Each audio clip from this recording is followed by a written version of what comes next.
जाना, thyroid level boundary पे जाना। बस एक ही बच गया था कि कैसे भी वेट लूज़ करना ही पड़ेगा, बट समझ में नहीं आ रहा था। थोड़े दिन करती थी, मॉर्निंग वॉक पे जाया करती थी, बट कम्युनिटी नहीं मिल पाती तो कंटिन्यूअस नहीं हो पाता था। बट यहाँ आने के बाद में कम्युनिटी मिली, न्यूट्रिशन लेना शुरू करा, क्योंकि हम एलोपैथी ड्रग को ज़्यादा समय तक कंज्यूम नहीं कर सकते हैं, क्योंकि उनके साइड इफ़ेक्ट बहुत सारे होते हैं। उसको तो हम जब लेते हैं जब हम बीमार हो जाते हैं, रेगुलर लेने की चीज़ें नहीं रहती हैं। बट यहाँ आने के बाद में पता चला कि रेगुलर बेस पे न्यूट्रिशन की ज़रूरत तो पर डे ही होती है, तो यहाँ लेना शुरू करा। बहुत अच्छा एनर्जी, बहुत अच्छी एनर्जी आई। जो हाथ-पैर चलते भी नहीं थे, इतनी थकान रहती थी, अच्छे से एक्सरसाइज करने लगी, पूरा दिन एन्जॉय करने लगी।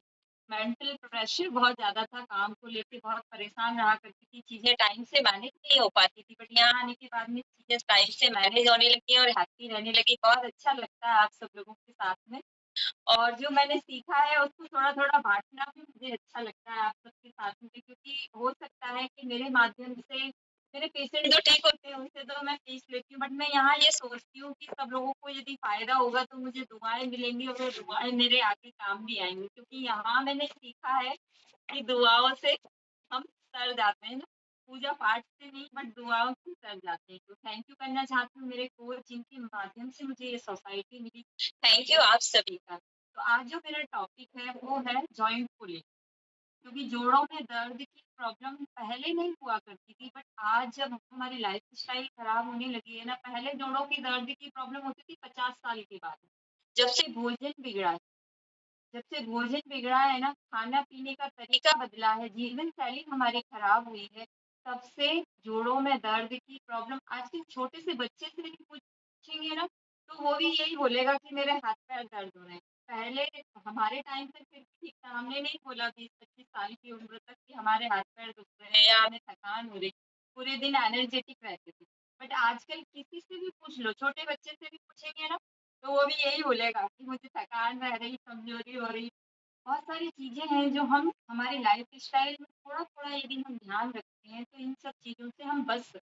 तो आज का मेरा टॉपिक यही रहेगा कि हम हमारे जॉइंट का कैसे केयर करें। जॉइंट आप सब लोग समझते हैं ना, जॉइंट का मतलब ये है 2 हड्डी आपस में मिलना, है ना? बॉडी के जो 2 बोन हैं, वो आपस में मिलके जॉइंट बनाती हैं। जॉइंट ही है जो हमें मूवेबल, जॉइंट ही है जो हम जॉइन करती आवाज आ रही है, एक्सरसाइज रिकॉर्डिंग कर रहा हूँ। रोबोट हो जाते जॉइन कर जॉइंट नहीं होते थे। अच्छा, बॉडी में ना भेजूं लिंक। जब हम पैदा होते हैं ना तो 270 बॉन्ड होती हैं, बट बाद में फ्यूजन होके 206 ही बॉन्ड रह जाते हैं।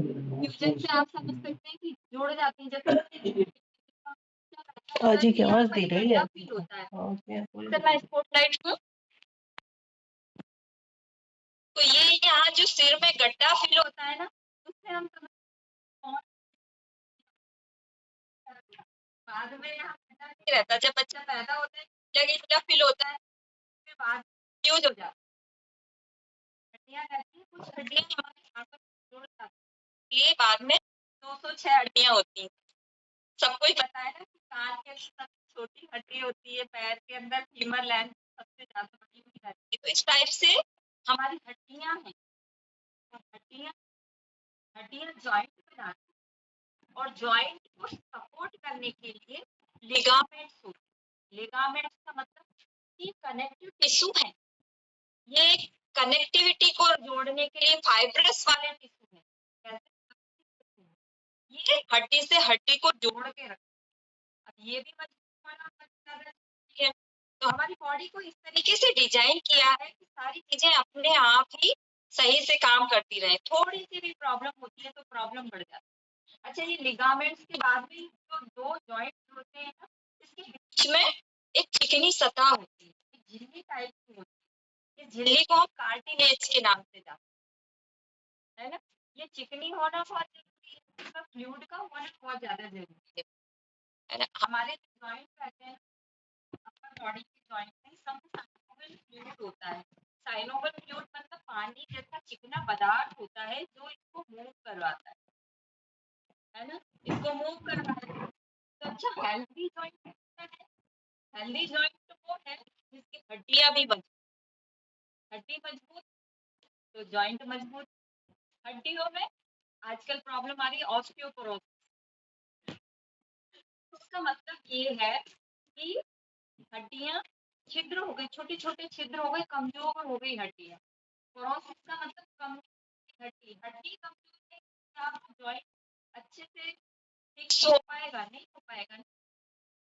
या फिर प्रॉब्लम आती है ऑस्टियोआर्थराइटिस, सबसे मेन प्रॉब्लम। मैं इससे खुद ग्रसित रही हूँ, इसलिए मुझसे अच्छा कोई ऑस्टियोआर्थराइटिस की प्रॉब्लम पहले 50 साल की बात में हुआ करती थी।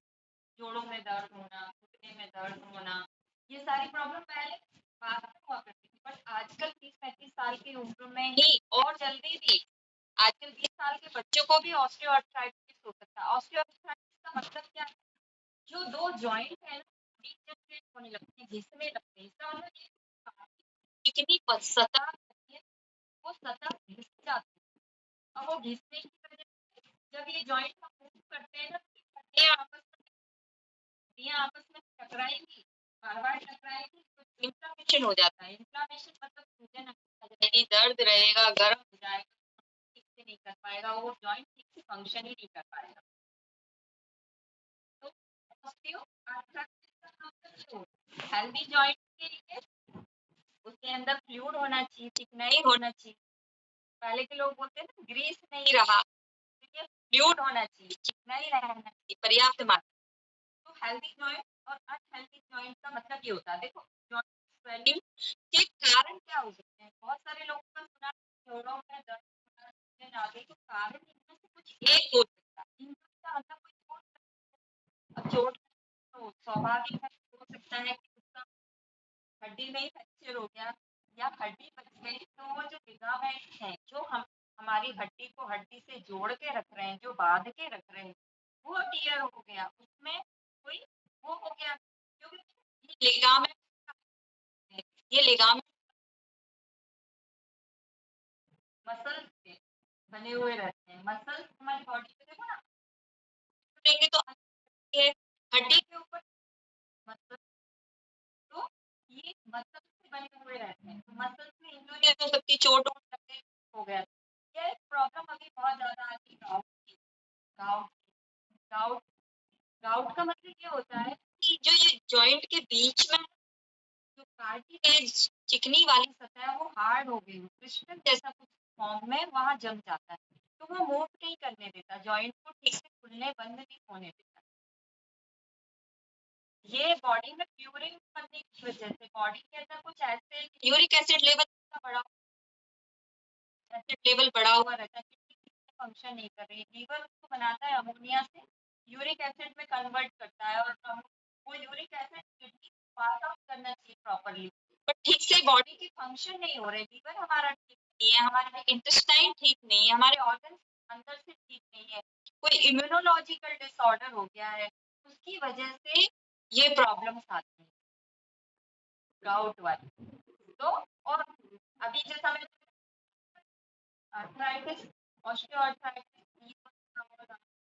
अच्छा देखो, पहले से 50 साल के बाद जब किसी को तो ऐसे गर्दन थोड़ी सी झुकी झुकी ऐसा थोड़ा टेढ़ा होता हुआ चला जाता है, वो ऑस्टियोआर्थराइटिस का ही एक रीजन होता है कि हमारी जो हड्डियां हैं ना, उनके अंदर की जो सब कमजोरी आने लगती है, मसल्स वीक होने लगते हैं। सबसे पहला रोल मसल्स का ही होता है। मसल्स वीक हुए तो अंदर लिगामेंट्स वीक होते हैं, लिगामेंट्स वीक हुए तो वो धीरे-धीरे घुसने लगते हैं। इसलिए इंसान आगे आगे ऐसे झुकते चला जाता है। तो आप समझ सकते हैं इससे कि क्वेश्चन, तो इन्फेक्शन हो सकता है, जॉइंट में कोई इन्फेक्शन हो जाए। आज हम बात करने वाले हैं, तो इन्फेक्शन भी हो सकता है बीच का, जॉइंट के अंदर इन्फेक्शन का, ऑटो इम्यून डिसऑर्डर की वजह से कुछ इन्फेक्शन हो जाते हैं, जिसकी वजह से जॉइंट में इन्फ्लेमेशन होना नॉर्मल बात है, नेचुरल वाली साइड। तो देखो, यहाँ से हमने ये सीखा कि मसल्स, देखो बॉडी में मसल्स का बहुत बड़ा विशेष रोल। फीमेल में आपके कोच ने बताया होगा ना, फीमेल में 25 से लेकर 27% मसल्स होना चाहिए, मेल के अंदर थोड़ा ज्यादा मसल्स, 25 से लेकर 35%, बट इतनी मसल्स प्रॉपरली नहीं होती बॉडी के अंदर। और मसल्स को देखो निर्माण किया जाता है, जैसा हमारी बॉडी अंदर से है वैसे ही हमारी बॉडी बाहर से दिखने लगती है। तो मसल्स घूमते रहते हैं, हमारी बॉडी कवरिंग बनाते रहते हैं, हमारी हड्डियों के ऊपर से परत निकलना, धीरे धीरे ये परत ऊपर तक चलती है और चमड़ी का फिर से आती है, हमें नहीं पता चलता ऊपर की परत हमारी कब 1 महीने के अंदर अंदर वापस से नई चमड़ी आ जाती है। तो बॉडी के अंदर मसल्स का बहुत बड़ा विशेष रोल होता है। और मसल्स को आप सबको पता है प्रोटीन चाहिए रहता है ना। तो मसल स्ट्रेंथ आने का क्या रोल होता है? मसल स्ट्रेंथ आजकल ठंड में हम लोग को ये प्रॉब्लम होती है, नींद आई है और भाई उठना पड़ेगा, नहीं आ गई, मसल स्ट्रेंथ आ गया, और भी पता नहीं किस नाम से जानते हैं। वो किस कारण से होता है? वो कारण हमारे लाइफ स्टाइल में बढ़ने और जो पोषक तत्व चाहिए, विटामिन B12 चाहिए, नर्व वो नहीं मिल रहा, कैल्शियम चाहिए, मिनरल्स चाहिए, बॉडी को पानी की कमी, खासकर पानी की कमी की वजह से ये मसल्स में नुकसान करता है, क्योंकि ऑक्सीजन भी नहीं पहुंचता, वाटर भी नहीं पहुंचता, प्रत्येक सेल को न्यूट्रिशन की जरूरत होती है, इस वजह से ये प्रॉब्लम आती है। आजकल एक प्रॉब्लम बहुत ज्यादा चल रही है, सर्वाइकल। ये जो हमारा गर्दन वाला पोर्शन होता है, यहाँ पर, यहाँ गर्दन में तो देखो हमारे ये ब्रेन का ही पार्ट है, स्पाइन, ब्रेन से एक छोटी सी एक केनाल गुजरती है, उसमें से नर्व निकल, और नर्व को सपोर्ट करने के लिए ऊपर एक वर्टिब्रा बनाया गया है और छोटे छोटे छोटे छोटे जॉइंट है उसके अंदर। तो यहाँ पर 8 जॉइंट है, 7 जॉइंट है, मतलब 7 वर्टिब्रा है, उसमें 7 जॉइंट है। तो वो जॉइंट में बीच में क्या रह सकता है? बीच में जैसे कार्टिलेज, मैंने बताया कार्टिलेज जैसी गादी रहती है, जिसे हम डिस्क कहते हैं, डिस्क की प्रॉब्लम हो रही है। ये वर्ड आपने बहुत लोगों से सुना होगा कि डिस्क की प्रॉब्लम होगी, बट जब यहाँ गर्दन में छोटा सा भी प्रॉब्लम आता है तो डिस्क के अंदर से, साइड से, अंदर से नर्व गुजरती है, स्पाइनल नर्व गुजरती है।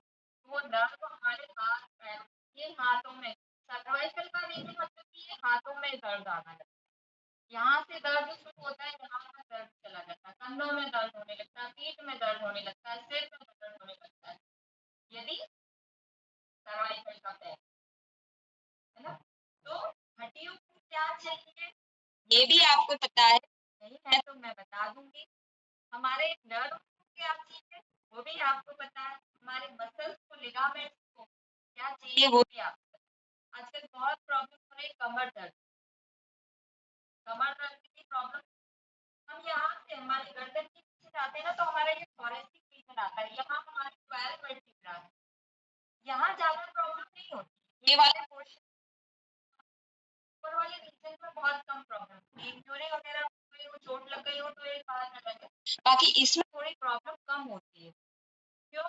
क्योंकि ये वाला सपोर्ट है, ये आगे से भी रिप्स लगे हुए हैं, पीछे से भी रिप्स, मतलब हमारा सपोर्ट बना, वो सपोर्ट मिल गया, इसलिए यहाँ बहुत कम लोगों की डिस्क वाली प्रॉब्लम होती है। सर्वाइकल नीचे हम जाते हैं तो हमारा लंबर, वहाँ हमारी 5 नर्व निकलती है, लंबर कमर वाले पोर्शन में।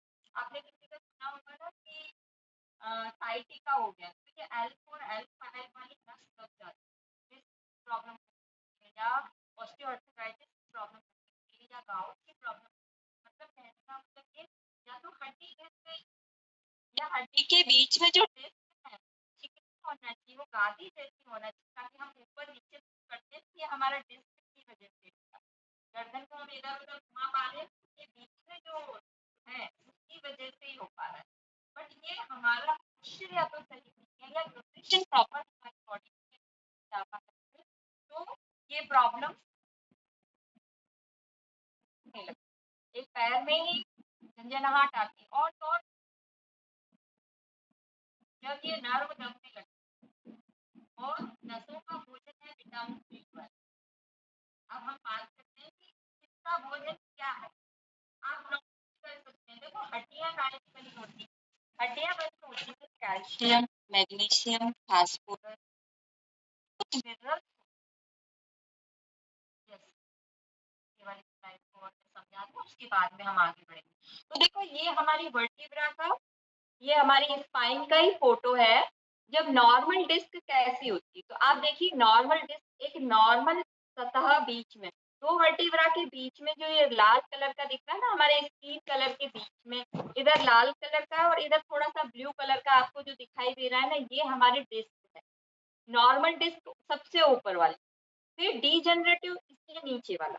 इसका नीचे वाले में क्या हो रहा है कि वो जो डिस्क है वो घिसने लगी, हड्डियां डीजनरेट होने लगी, वो घिसने लगी थोड़ा थोड़ा। और उसके नीचे यदि हम जाए ना तो बल्जिंग डिस्क, ये आप लोगों को यदि किसी को हुआ है ना तो उन लोगों को बहुत अच्छे से समझ में आएगा, क्योंकि एमआरआई जब हम करवाते हैं तो उसमें लिखा हुआ आता है कि बल्ज हो गई आपकी डिस्क। इसका मतलब ये है कि थोड़ा सा वो कहीं से भी दब गई, दबने की वजह से थोड़ा सा उसके अंदर से हर्निया जैसा, मतलब कि थोड़ा सा उसमें से लटक के ऐसा फ्लूइड बाहर निकलने आ गया, बल्ज हो गई। और फिर उसके नीचे हर्निएट और ज्यादा लटक गई, थिन हो गई, पतली हो गई, डिस्क खत्म ही हो गई, बीच में से ऐसा फ्लैट ही हो गई। जब वो फ्लैट हो जाएगी तो नर्व तो दबेगी दबेगी, वो ऐसे भी नहीं कर सकता, ऐसे भी नहीं कर सकता, इतना मसल स्पैन होने लगता है।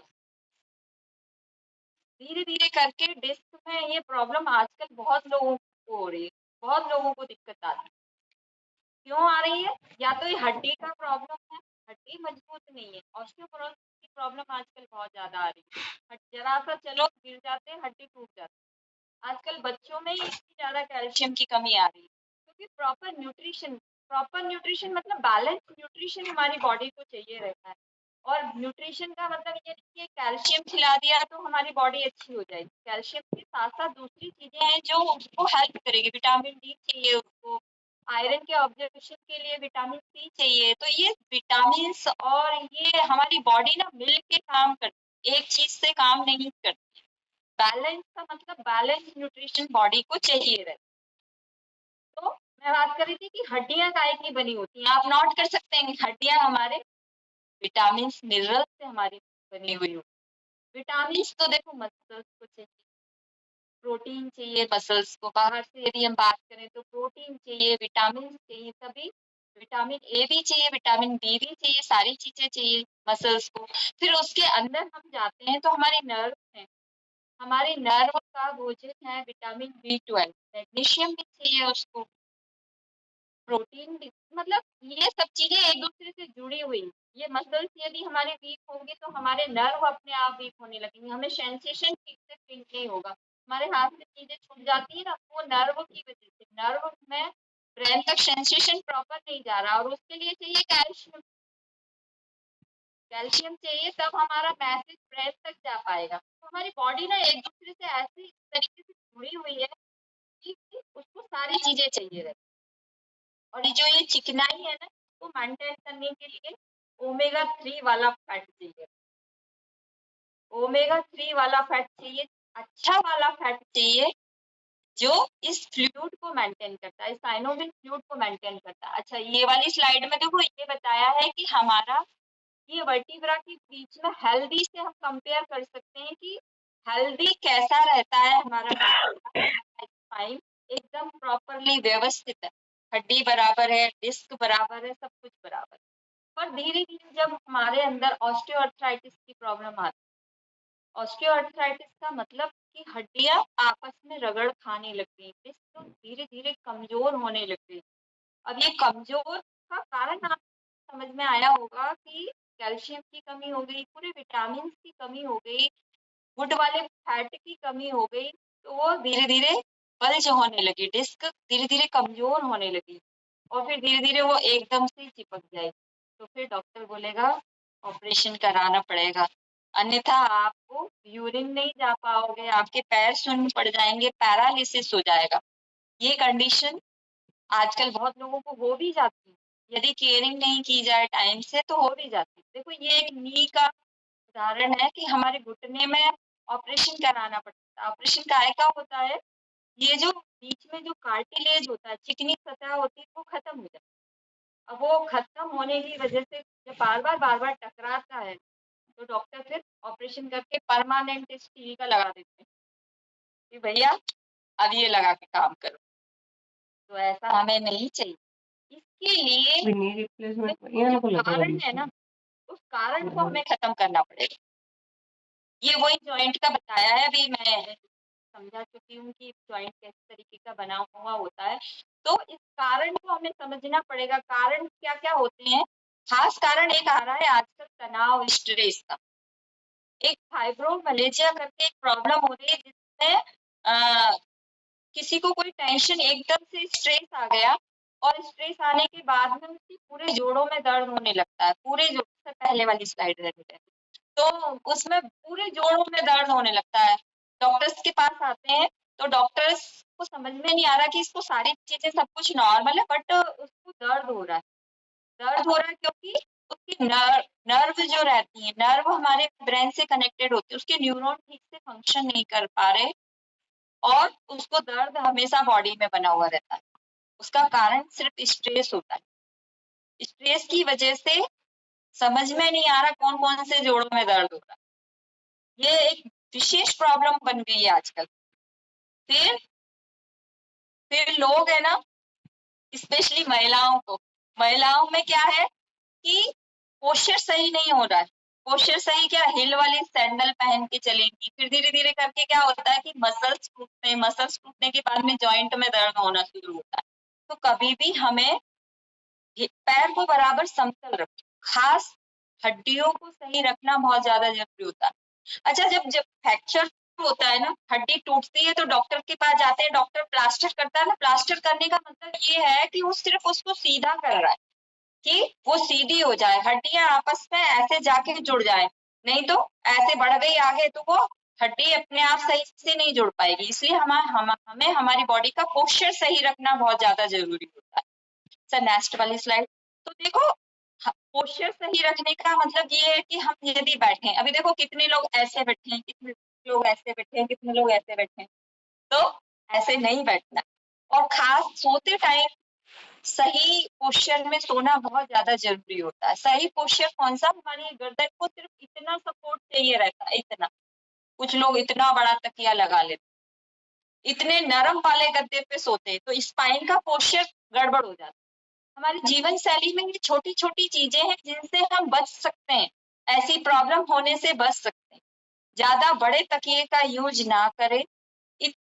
हमें सपोर्ट चाहिए करवट लेने के लिए, तो इतना ही सपोर्ट देना है उसको। ऐसा नहीं खूब बड़ा लगा के ऐसे सो गए, अगले दिन यहाँ दर्द शुरू हो गए। क्योंकि आप सोचिए ना कि ये स्पाइन हमारी सीधी बनी हुई है, जब हम इस पे ऐसे प्रेशर डालेंगे तो ये मसल्स, लिगामेंट्स में प्रॉब्लम आना तय है।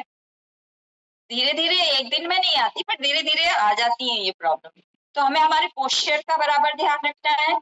हमें ज्यादा नरम वाले गद्दे पे नहीं सोना, क्योंकि हमारी स्पाइन देखो किस तरीके की बनी है। हमारी स्पाइन का पोस्चर पहले आपने देखा ना कैसा, ये स्लाइड में देखिए आप, इसको बस इसी तरीके का चाहिए रहता है। ज्यादा खूब हार्ड भी नहीं हो, ज्यादा खूब नरम भी नहीं हो। पोस्चर इस तरीके से हमें बैठना चाहिए। बैठने का काम बहुत ज्यादा होता है। ज्यादातर वर्किंग लोग होते हैं, उनको बैठने का विशेष रोल होता है। तो एकदम ज्यादा सिटिंग नहीं रखना है। 1-2 घंटे में हमें उठते चलते फिरते रहना चाहिए, क्योंकि हमारी हड्डियों के बीच में जो लिगामेंट्स हैं, जॉइंट हैं, उनकी एक्सरसाइज होती रहे। स्ट्रेचिंग एक्सरसाइज मॉर्निंग में हमारी हो जाती है तो पूरे दिन जॉइंट हमारे खुले हुए रहते हैं। ऐसे ही पूरे दिन हमें ज्यादा देर नहीं बैठ के रहना है। अपने पोस्चर को एक तो सही रखना है, प्रॉपर एक्सरसाइज करना है। एक्सरसाइज करने से हमारे जो बीच की लिगामेंट्स है, बीच में हमारे स्ट्रेचिंग एक्सरसाइज हो जाती है, तो ये बहुत अच्छे से वर्क करते हैं। Recording stopped. दूसरा है प्रॉपर बीएमआई का ध्यान रखना है। वजन यदि ज्यादा होता है ना, वेट यदि ज्यादा बढ़ता है ना, अब ये हड्डियों के ऊपर वजन ज्यादा हो रहा है, ये लिगामेंट्स के ऊपर वजन ज्यादा हो रहा है, तो अपने आप ही ये लिगामेंट्स की प्रॉब्लम होने लगती है। तो वेट बीएमआई के अकॉर्डिंग ही रहेगा तो हमारी ठीक से बॉडी, जॉइंट अच्छे से काम कर पाएंगे। अपनी बॉडी को हमेशा एक्टिव रखना है। एक्टिव रहेगी तो प्रॉब्लम नहीं। डिस्क में गड़बड़ी हो गई या फिर कैल्शियम की कमी हो गई, पोषक तत्वों की कमी हो गई, जिसकी वजह से ये प्रॉब्लम आ रही। मांसपेशियों का सही से तालमेल यदि सही बना रहता है तो हमारे जॉइंट अपने आप ही हेल्दी रहते हैं। तो इसके लिए हम पर डे एक तो शेक रेगुलर ले ही रहे हैं, कैल्शियम बराबर बॉडी के अंदर जाना बहुत ज्यादा जरूरी है, तो कैल्शियम की यहाँ टैबलेट फॉर्म में आता है। ग्लूसामाइन बहुत ज्यादा जरूरी होता है, ग्लूसामाइन की भी जॉइंट सपोर्ट के नाम से टैबलेट आती है यहाँ पर, और वो आप रेगुलर में लेंगे तो आपके जॉइंट चिकने बने रहेंगे, चिकनाई उसमें बराबर रहेगी। आप डॉक्टर के पास भी जाएंगे ना जॉइंट के दर्द को लेके, तो वो भी कैल्शियम आपको लिखेगा, वो भी विटामिन B12 आपको लिखेगा, क्योंकि आपके नर्व हेल्दी रहेंगे और चिकनाई अच्छी रहेगी, ग्लूसामाइन आपका सही रहेगा, तो आपके जॉइंट में ऐसी प्रॉब्लम आएगी नहीं। एक गुड वाला फैट ओमेगा 3 अभी मैंने जैसा बताया था, वो यदि हम रेगुलर लेंगे तो भी ऐसी प्रॉब्लम नहीं आएगी। तो रेगुलर पर डे ये सारी चीजें बॉडी के अंदर जाना बहुत ज्यादा जरूरी रहता है, ताकि हमारे ऑल ओवर ऑर्गन